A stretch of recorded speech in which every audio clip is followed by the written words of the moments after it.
오늘 말씀은 직접 성경을 찾아보겠습니다. 마태복음 13장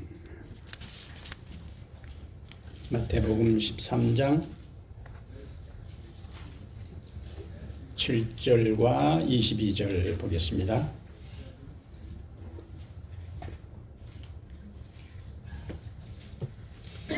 마태복음 13장 7절. 자, 함께 읽습니다. 더러는 가시 떨기 위해 떨어짐에 가시가 자라서 기운을 막았고. 22절. 가시 떨기에 부러졌다는 것은 말씀을 들으나 세상의 염려와 재물의 유혹에 말씀이 막혀 결실하지 못하는 자요. 아멘. 오늘 마태복음 13장 7절과 22절을 중심으로 해서 가시떨기와 같은 마음밭, 가시떨기와 같은 마음밭, 가시떨기와 같은 마음밭, 이런 제목으로 하나님 말씀을 함께 살펴보겠습니다. 자, 씨 뿌리는 자의 비유에는 몇 종류의 밭이 등장하죠? 몇 종류 밭이 등장해요? 네 종류의 밭이 등장합니다. 길가 밭이 있고, 어쨌든 이게 우리가 살핀 돌밭과 같은 마음밭이 있고, 오늘은 세 번째는 가시떨기 같은 밭이 있고, 그 다음에 마지막에는 옥토, 좋은 땅, 좋은 밭이 등장합니다. 예수님이 말씀하신 비유 가운데 농부가 각기 다른 종류의 씨를 뿌린 것이 아니라 농부는 똑같은 씨를 파종했어요. 그것이 길가에 떨어지고, 그것이 돌밭에 떨어지고, 그것이 가시떨기밭에 떨어졌어요. 그런데 세 밭의 공통점은 뭐냐? 다 결실이 없었어요. 씨를 맺지를 못했습니다. 옥토에 떨어진 씨만 열매를 맺었습니다.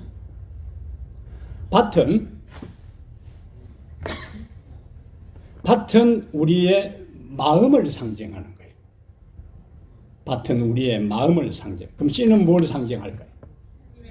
하나님의 말씀을 상징합니다. 농부는 예수님이요, 두 번째는 예수님을 대신해서 말씀의 씨앗을 뿌리는 복음 전도자들이 여기 농부입니다. 길가 청중, 돌밭과 같은 청중, 오늘 우리가 살필 가시밭과 같은 청중들에게도 하나님의 말씀이 떨어졌어요. 그러니까 길가나 돌밭이나 가시밭은 예수 안 믿는 사람들이 아니고 다 하나님을 믿는 사람들이.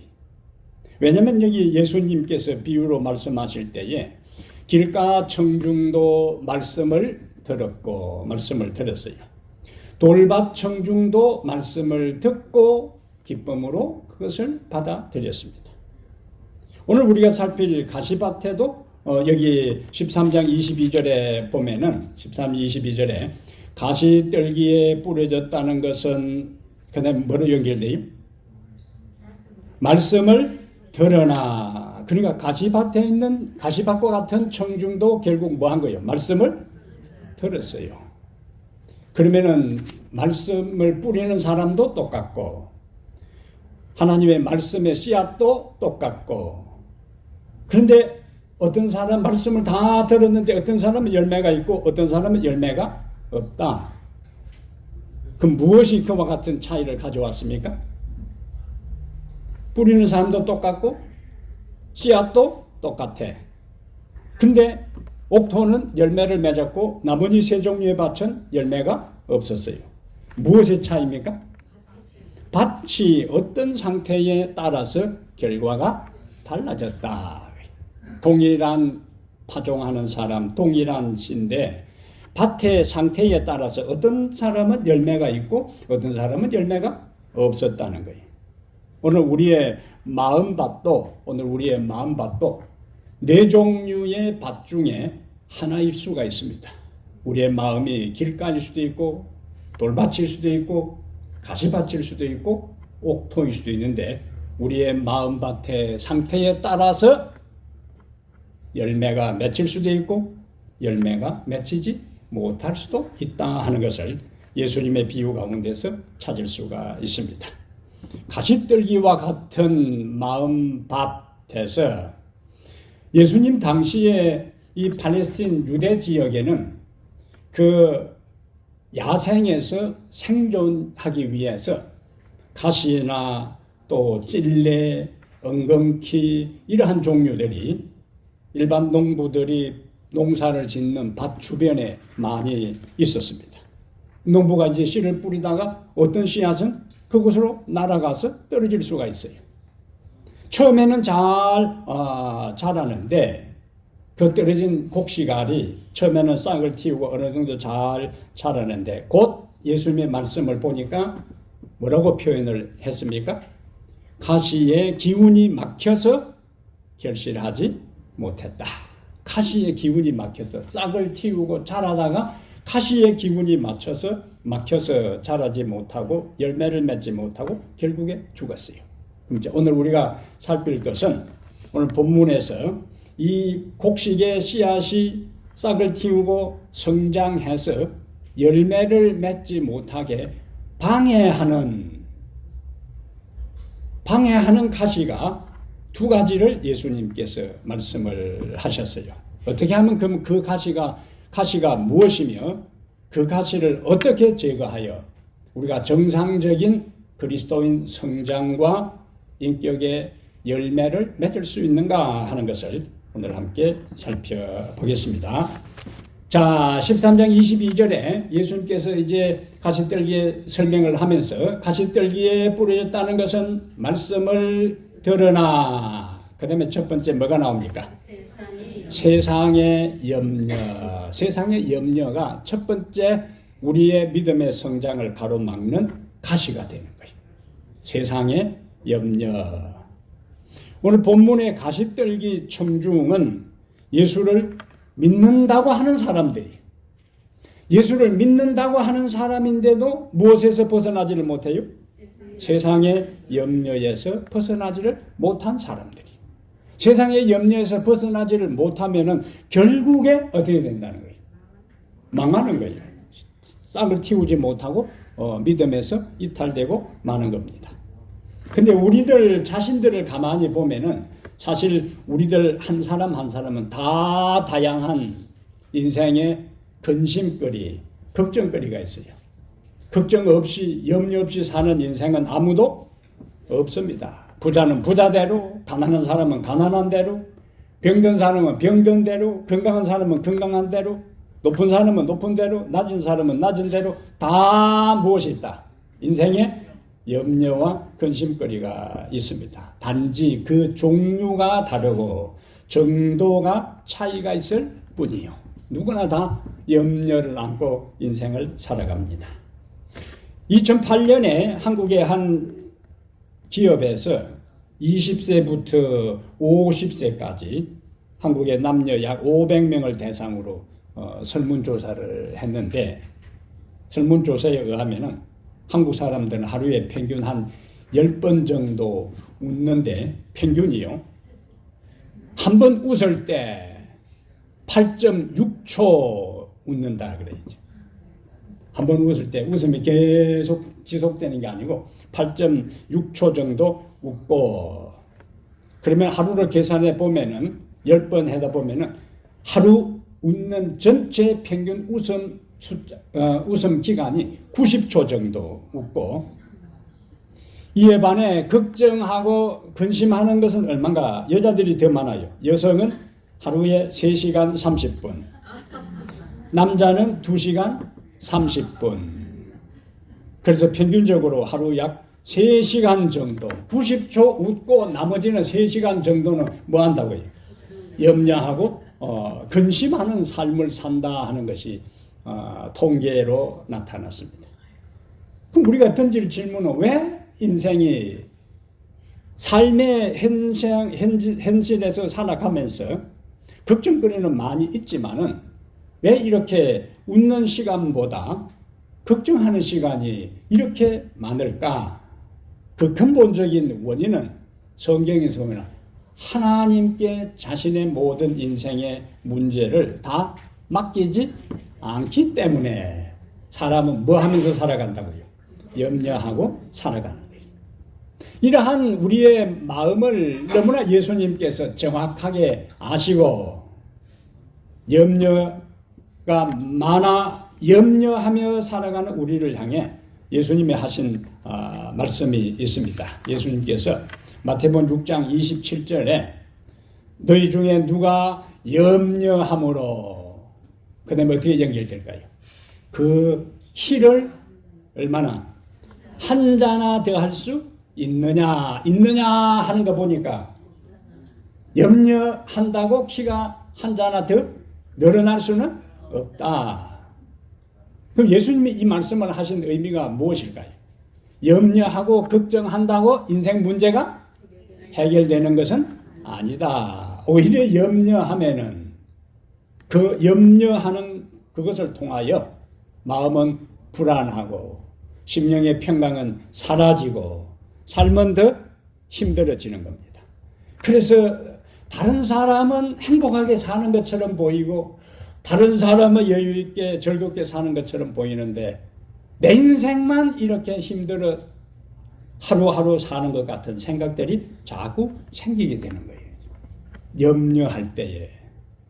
그러면 염려 대신에 어떻게 하라고 성경이 우리에게 말씀하는가? 베드로전서 5장 7절에 베드로는 너희 염려를 다 주께 맡기라.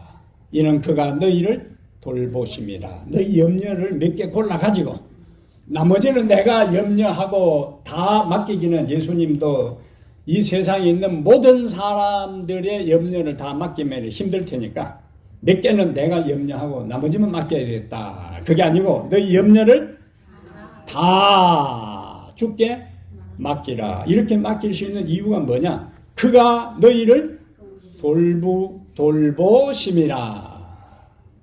예수님, 우리가 목욕탕에 한국에 가면은 문을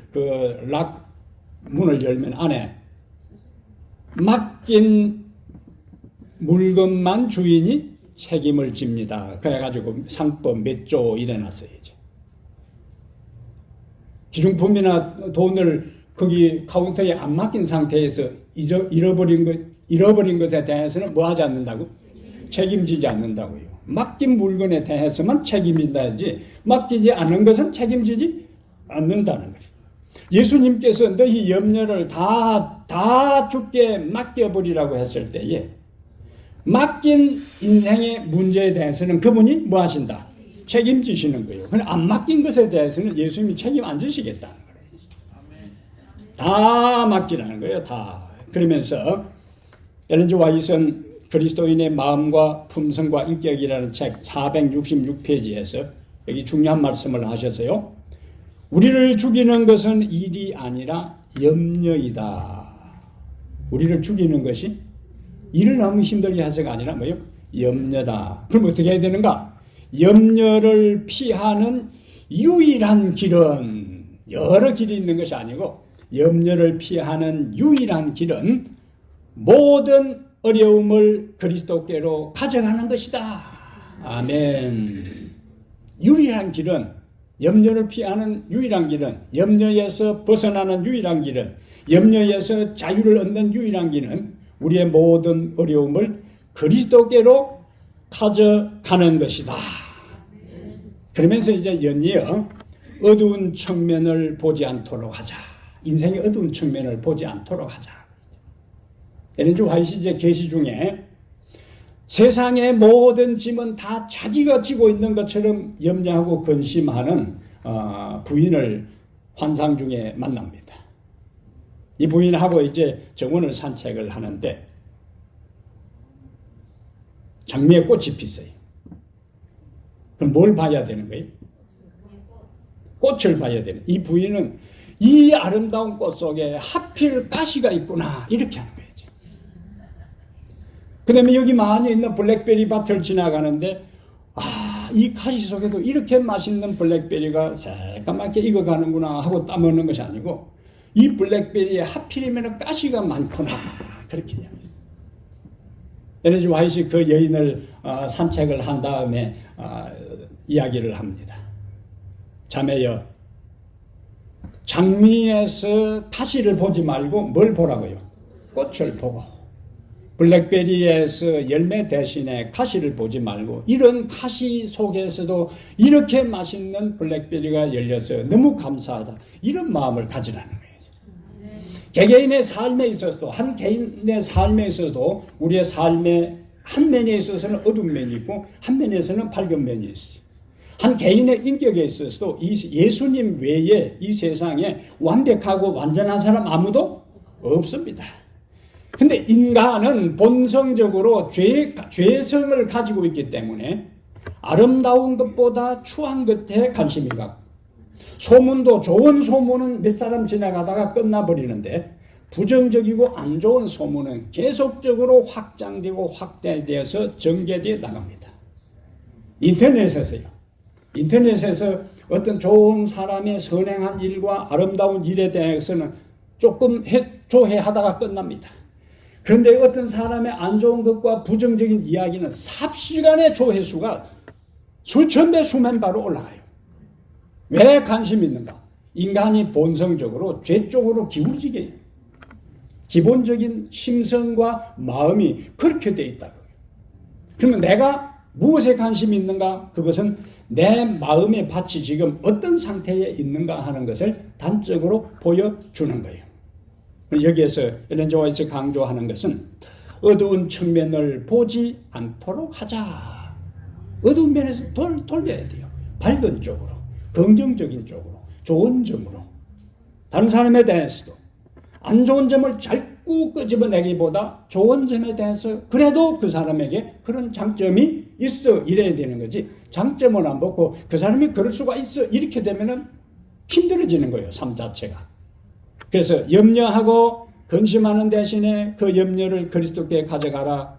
어두운 측면을 보지 않도록 하라. 명랑한 정신을 개발하도록 하자. 대신 뭐 해야 되는가? 염려 대신에 기도하라. 부정적인 것을 보고 염려하고 근심하고 걱정하고 그것을 퍼나르고 전달하는 대신에 뭐 하라고요? 기도하라. 오늘 기억절 아무것도 염려하지 말고 오직 다만 모든 일에 기도와 간구로 너희 구할 것을 감사함으로 하나님께 아뢰라. 그리하면 모든 지각에 뛰어난 하나님의 평강이 그리스도 예수 안에서 너희 마음과 생각을 지키시리라. 아멘. 염려 대신에 뭐 하라고요? 기도하라. 불평 대신에 뭐 하라고요? 감사하라. 그러면 하나님께서 우리에게 뭘 주시는가? 평강을 주시는 겁니다. 평강을 주시는 거예요. 교회정은 2권 319페이지에는 그분을 신뢰하라. 그대에게 근심과 슬픔을 가져오는 것들을 생각지 말라. 모든 불쾌한 생각에서 떠나서 귀한 예수님을 생각하라. 구원하시는 능력, 그대를 향한 지칠 줄 모르고 끝없는 사랑에 대해 생각하라. 불평하고 원망하는 대신에, 짜증내는 대신에 인생의 모든 힘든 것을 생각하고 골치 아프다고 인생 꼭 살아야 되나 하고 고민하지 말고 지칠 줄 모르고 끝없는 사랑으로 우리를 사랑하시는 예수님을 생각하라. 그러면 로마서 8장 32절에 있는 말씀처럼 자기 아들을 아끼지 아니하시고 우리 모든 사람을 위하여 내어주신 이가 어찌 그 아들과 함께 모든 것을 우리에게 주시지 않겠느냐 하는 것은 틀림없이 주신다고 약속하셨으니까 이 약속을 믿고 확신을 가지고 담대하게 염려로부터 벗어나고 근심으로부터 벗어나고 걱정으로부터 벗어나서 감사와 기쁨의 삶을 살아가기로 오늘 결심하게 되기를 바랍니다. 두 번째, 예수님께서 우리의 모든 영적 성장을 방해하고 그리스도인의 열매를 맺지 못하게 하는 두 번째 치명적인 가시를 이렇게 이야기합니다. 재물의 유호, 세상의 염려와 재물의 유호. 이 세상에 돈을 좋아하지 않는 사람 있습니까? 나는 돈을 좋아하지 않는다고 하는 것은 거짓말 중에 거짓말입니다. 최영 장군은 황금을 보기를 돌같이 하라. 황금을 보기를 돌같이 가능합니까? 누런 황금 덩어리인데 이 돌이구나 이러고 그냥 지나갈 사람이 있습니까? 예? 금광에 그 노란 금맥에 조금 있는 그것도 그렇게 차감기로 채굴해 나가는데 누런 황금 덩어리인데 이빠이에 불가다 이렇게 지나갈 사람은 아무도 없습니다. 백가닥 한 사람은 약간 노른 빛만 나도 금덩어리인지 들고 가서 살필 상황인데 황금을 보기를 돌같이 하라. 불가능한 일이에요. 그럼 어떻게 해야 되는가? 황금은 황금으로 봐야 되는 거예요. 돈은 돈으로 봐야 되는 거예요. 왜? 돈은 우리의 삶에 실제적으로 필요한 것이기 때문에 우리의 현실적인 삶을 위해서 열심히 돈을 번다. 잘못된 거예요? 잘못된 게 아니에요. 그럼 뭐가 문제인가?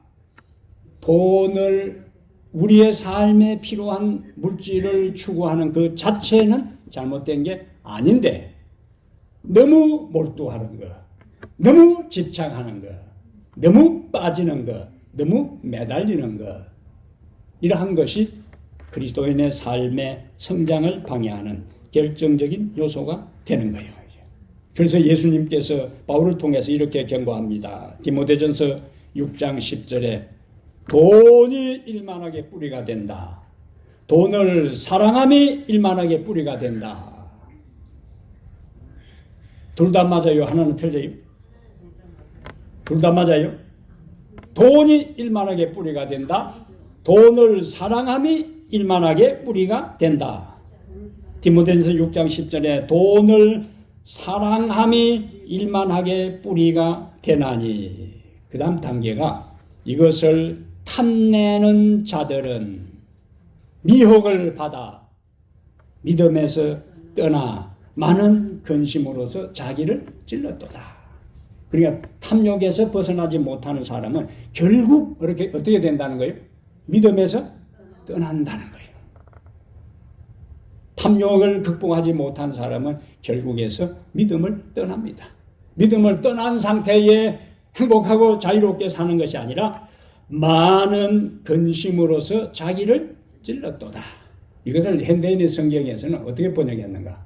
믿음에서 떠나 방황하다가 많은 고통을 당하고 마음의 상처를 입는다. 이렇게 번역했어요.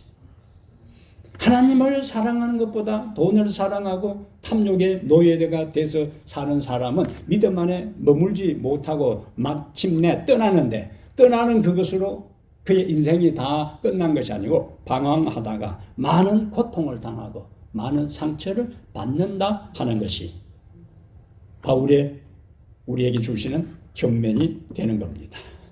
자, 마가복음 10장을 이제 찾아보겠어요. 마가복음 10장 예수님께 한 사람이 찾아와서 중요한 질문을 합니다. 예수님께 한 사람이 찾아와서 중요한 질문이에요. 17절 보겠습니다. 마가복음 10장 17절에 자, 어떤 말씀이 있어요? 예수께서 길에 나가실 때 한 사람이 달려와서 꿇어앉아 묻자오되 달려와서 꿇어앉았다는 이야기는 이 사람에게 있어서는 이 질문이 굉장히 자신에게는 심각한 질문이에요. 그래서 달려와서 예수님 앞에 꿇어앉아 묻자오되 어떤 질문을 합니까?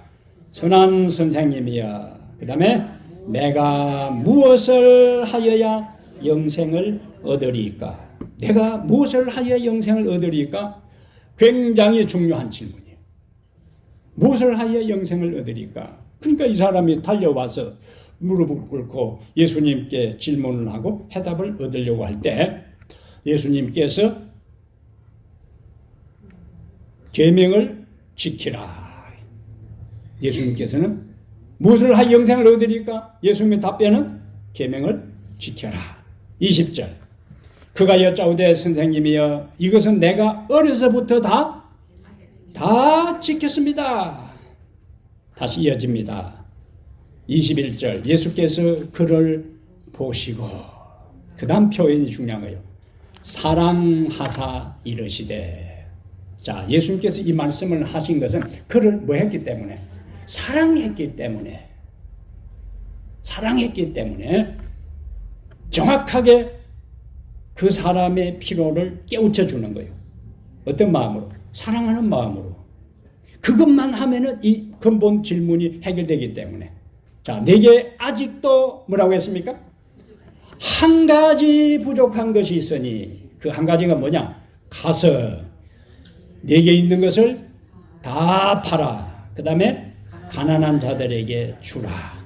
그리하면 하늘에서 보화가 내게 있으리라. 그리고 와서 나를 따르라. 자, 이 말씀을 우리가 할 때 여러분 부담이 돼요? 안 돼요? 부담 안 되는 분이 있습니까? 여러분들에게 여러분들이 진지하게 예수님께 가가지고 어떻게 해 영생을 얻으리까? 계명을 지키면 돼. 아니 제가 다 지켰는데요. 아 그래? 네게 있는 모든 것을 다 팔아 가난한 자들에게 다 주라. 여기 다 팔으라고 했어요. 일부만 파는 것이 아니고 다 팔아. 여러분들에게 예수님께 여러분들이 달려가서 선생님 어떻게 구원을 얻을 수 있습니까? 네게 한 가지만 하면 되는데 네한테 있는 거 다 팔아가지고 가난한 사람 주고 그리고 나를 따라. 그러면 하늘에 보화가 있어. 와 드디어 찾았다 이렇게 하겠습니까? 쉽지 않지요. 그래서 이 구절은 사람들이 굉장히 부담스러워합니다. 근데 여러분 예수님께서 한 개인을 향해서 상담할 때에 똑같이 일률적으로 요구하지 않습니다. 이 젊은이, 이 부자, 다른 성경에는 부자 법관 경우에는 이것이 구원을 얻는데, 이것이 천국에 가는데, 이것이 영생을 얻는데 결정적인 장애물이었어요. 그러니까 그것을 뭐 하라고? 제거하라는 거예요. 이제 안심이 좀 돼요. 아이고 살았다. 내한테 예수님이 꿈속에 나타나서 네 구원받으려면 네 집 다 팔고 네 있는 거 싹 팔아가지고 가난한 사람 주라고 하면은 자신 없었는데 그래 다행이다 이런 생각이 들 거예요.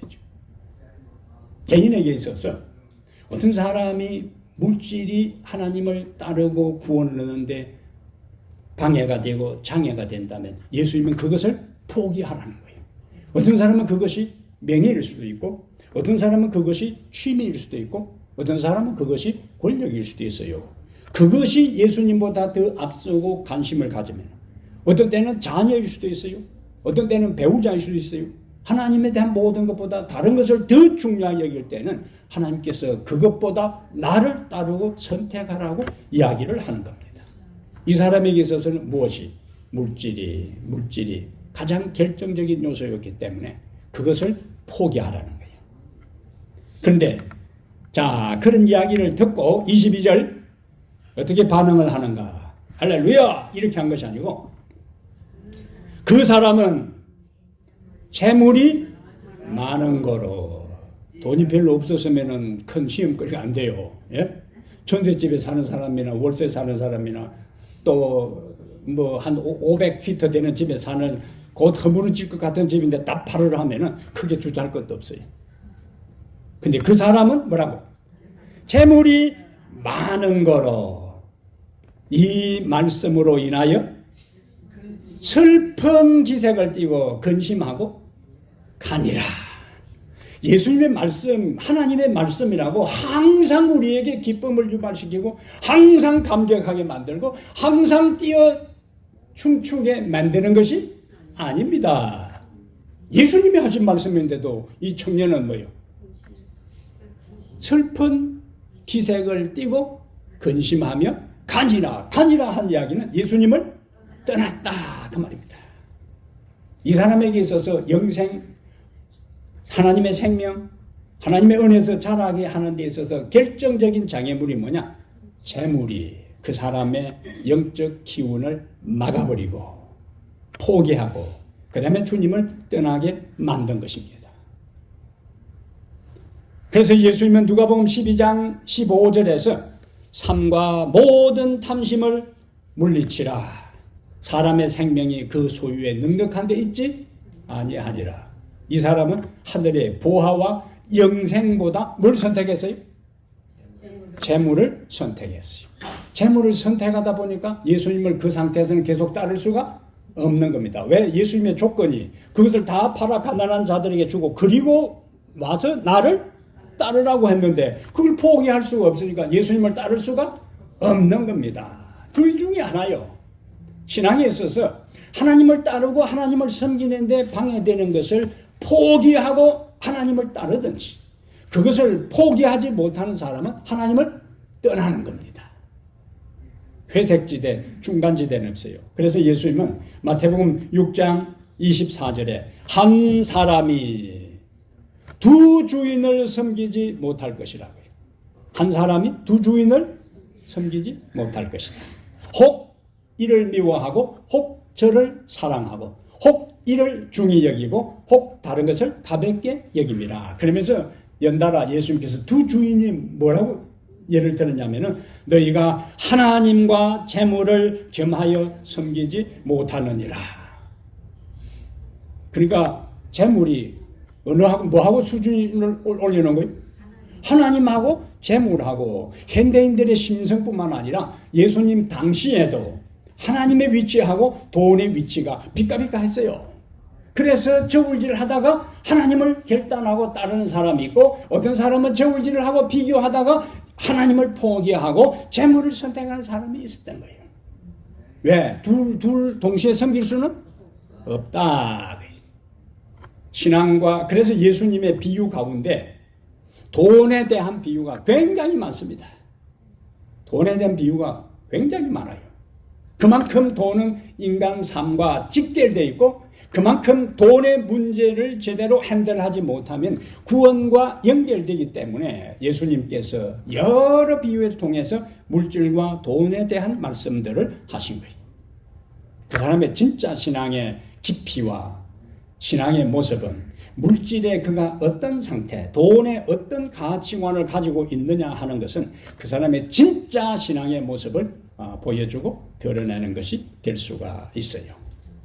마틴 루터가 재밌는 표현을 했는데 세 가지 회심을 해야 된다. 예수님을 따르는 사람은 몇 가지요? 세 가지 회심을 해야 되는데 첫 번째는 가슴으로 회심해야 된다. 두 번째는 정신의 회심이 있어야 된다. 우리의 가치관, 우리의 인생의 우선순위 이러한 것이 신앙을 하면서 바뀌어져야 된다. 가슴의 회심은 냉랭했던 가슴이 따뜻한 가슴으로 뜨거운 열정으로 바뀌어져야 된다는 거예요. 그 다음에 세 번째 어떤 회심을 이야기했는가? 돈 지갑이 회심해야 된다. 그 사람의 무엇이 회심해야 된다고요? 돈 지갑이 회심해야 된다. 마음이 회심하고 정신이 회심하고 그 다음에 돈 지갑이 회심해야 된다. 그 어떤 사람이 침례를 받는데 목사님이 성부, 성자, 성경인 뭐 침례를 받다니까 이 사람이 갑자기 목사님 잠깐만 이야기했어요. 주변 사람들도 놀라고 목사도 놀라서니까 왜 그러냐? 제가 들어올 때 제 호주머니에 있는 지갑을 밖에 안 내놓고 들어왔다고. 예수 목사님이 그 지갑도 침례 받아야 된다 하고 물에다 담가버립니다.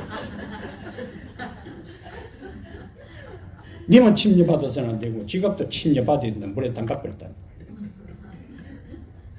아마 이 목사님이 루트의 세 가지 회심을 알고 있었는지 모르겠어요. 돈 지갑이 회심해야 된다는 거예요. 왜냐하면 돈에 욕심 없는 사람 아무도 없는데 그것에서 벗어나지 못하고 집착할 때는 지금은 아슬아슬하게 줄타기 하는 것처럼 하나님을 믿다가 나중에는 반드시 떠나게 되어 있습니다. 왜? 결정적인 순간에는 뭐 해야 되는가? 결정을 해야 되거든요. 재물은 한순간에 사라질 수 있습니다. 지난 8일부터 지금 하와이 마우이섬에 대형 산불이 나서 지금까지 계속 지금 잔불이 남아있는 상태인데, 극심한 가뭄에 하와이 어떻게 불이 날까? 상당히 많이 가물었다 그래요. 거기다가 강풍까지 겹쳐서 불이 삽시간에 이제 보통 하와이 우리가 뭐라고 부르냐면 지상낙원이라 그리 불러요. 지상낙원. 나는 가보질 않고 사진에만 봤는데 진짜 멋있더라고요. 갔다 왔으면 사진 하나 보여줄 텐데 아직 가보지는 않았으니까. 사람들이 보통 뭐라 부른다고요? 지상낙원. 그 중에서도 관광지 라히이나라 하는 곳은 하와이 옛날 고성이기 때문에 그게 오랜 유적들이 많은데 이번에 싹 다 태워버린 거예요. 불은 뭐 이게 오래된 고적이고 유물이고 기념비 상관없습니다. 다 태워버린 거예요. 85%가 완전히 불타버렸는데 잿더미가 됐는데, 한국 사람들이 몇 가정 그곳에서 이제 개인 사업을 하는 분이 있는데 한 분이 기자하고 인터뷰를 했어요. 경찰이 밤중에 갑자기 와가지고 지금 불이 났으니까 빨리 피해야 된다고. 경찰이 안내를 따라서 급히 셀폰만 하나 들고 나온 거예요.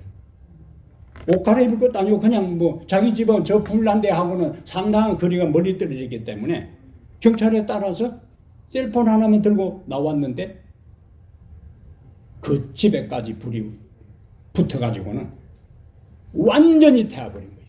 기중품이고 서류고 그렇게 아름답게 가꾼 집과 실내에 있는 모든 것을 모조리 다 잿더미로 화해버린 거예요. 평생 수고해서 모은 것 한순간에 사라진 겁니다. 그렇게 애기중지하고 사랑했고 관심을 가지고 가꾸었던 모든 것이 다 사라져버린 거예요. 얼마나 안타까운 상황인지 모릅니다. 결정적으로 재물과 물질, 내가 애기중지하고 아끼고 사랑하고 관심을 가지고 집착하고 애착을 가졌던 그 모든 것들이 어느 순간에 사라질지 아무도 몰라요. 한순간에 잿더미가 될 수가 있습니다. 하나님보다 사랑했던 것, 하나님보다 관심을 가졌던 것, 하나님보다 더 마음을 쏟았던 그 모든 것들이 그것만 있으면 든든할 줄 알았는데, 그 인간의 일반적인 마음이요. 통장에 숫자가 좀 높게 찍혀 있으면 뭐요?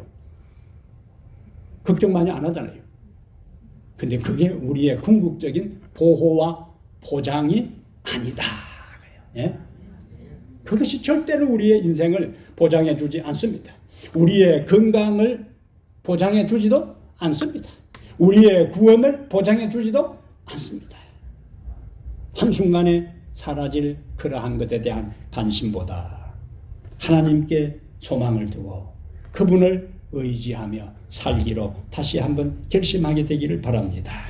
그래서 시편 146편 5절에 야곱의 하나님으로 자기 도움을 삼으며 여호와 자기 하나님에게 소망을 두는 자는 복이 있도다. 그분에게 소망을 두고 그분을 바라보고 그분을 신뢰하고 그분을 의지하고 살아가는 사람은 하나님이 책임지시고 하나님이 인도하시고 하나님이 필요를 공급하시고 하나님은 우리의 인생을 책임지시고 인도해 주실 것입니다. 이 진리를 확신하게 되기를 바랍니다. 그러므로 사랑하는 여러분, 지금까지 우리의 마음밭이 가시떨기와 같은 마음밭일 수 있습니다. 세상의 염려와 물질의 유혹으로 우리의 신앙이 성장하지 못하고 삶의 변화도 없이 교회에 다닐 수도 있었어요. 하지만 오늘 우리 인생의 모든 염려를 그분에게 맡기면 우리는 영혼의 자유와 평강을 얻을 수가 있습니다. 신앙의 성장을 경험할 수 있습니다. 물질에 너무 연연하지 말고 재물은 영원하지 않기 때문에 하나님 한 분으로 만족하며 그분이 모든 것을 공급해 주실 것을 믿고 성실하게 살아가게 되기를 바랍니다. 그리하여 염려의 가시를 제거하고 물질의 유혹의 모든 가시를 제거한 다음 믿음으로 하나님을 신뢰하고 하나님을 의지하고 바라보면서 하나님의 주신 생명력 의지해서 싹을 틔우고 성장하고 열매를 맺어 하나님께 영광 돌리는 하나님의 귀한 종들 되기를 간절히 바랍니다. 하나님 아버지, 예수 그리스도를 이 세상에 보내셔서 우리 마음에 생명의 씨, 진리의 씨앗을 심어주시니 감사합니다. 그 씨앗 속에 생명이 있다 할지라도 우리의 마음밭이 길가와 같고 우리의 마음의 상태가 돌밭과 같고 우리의 마음이 가시밭과 같다면 말씀을 들으나 싹을 틔우나 열매는 맺지 못하고 썩어 죽어버리는 비극이 우리 마음속에서 일어나지 않게 해 주시옵소서. 인생을 살아갈 때에 세상의 수많은 문제로 인해서 갖가지 걱정거리들이 염려거리들이 우리의 마음을 짓누르고 인생을 고단하게 만들고 고달프게 만들 때가 많이 있습니다. 오늘 주님께서 우리에게 말씀하신 대로 너희 염려를 다 주께 맡겨버리라고 말씀하셨사오니 우리의 짐을 우리가 지고 힘들어하고 괴로워하고 하는 대신에 그 모든 짐을 맡기라고 초청하시는 주님께 인생의 짐을 다 내려놓을 수 있는 믿음을 허락하여 주시옵소서. 우리의 세상의 물질과 돈을 향한 우리의 탐욕과 모든 마음들이 하늘의 보화와 하늘의 생명보다 더 강하지 않게 하시며 세상의 모든 것은 한순간이요 잠깐이요 찰나요 언제 사라질지 모르는 그 불확실한 것에 우리의 인생을 맡기는 대신에 영원히 확실하고 불변하는 확실한 주님 위에 우리의 인생의 기초를 두고 살아가게 해 주시옵소서. 이제는 우리 주 예수 그리스도의 은혜와 하나님 아버지의 무한하신 사랑과 성령의 감화 감동 충만한 역사가 이 자리 머리 숙여서 모든 염려를 주님께 맡기며 물질의 탐욕에서 벗어나 하나님만의 열매 맺는 성도가 되기로 결심한 우리 모든 성도들 머리 위에 이제부터 영원토록 함께 있을지어다. 아멘.